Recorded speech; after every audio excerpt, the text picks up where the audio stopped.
দেখো আমার রান্না বান্না কমপ্লিট করা হয়ে গেছে। আর এই দেখো তোমাদের ভাই নিশ্চিত রুই মাছ থেকে ধুয়ে বাবিনের জন্য এক পিস ভাজা করে দিয়েছি আর ফ্রিজে রেখে দিয়েছি। আমাদের আর করিনি আজকে রুই মাছ।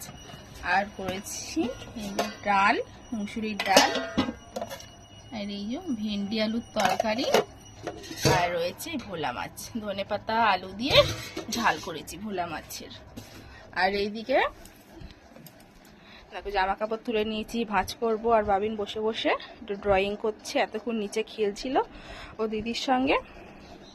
আর বাইরের অবস্থাটা দেখো, বিছনার চাদর, বাবিনের জামা, ওই একটা বিছনার চাদর, এইগুলো জানলায় ভাঁজ করে দিয়ে রাখি, কারণ জানলা দিয়ে না প্রচুর রোদ্দুরের তাপ আসে, ওর জন্য কেচে দিলাম। আর এদিকে পরিষ্কার করে জলও ভরা হয়ে গেছে। আর এদিকে দেখো চালগুলো যে এত পোকা লেগে গেছে, সেদিনকে রৌদ্র দিয়েছিলাম, আবার আজকে দিয়েছি।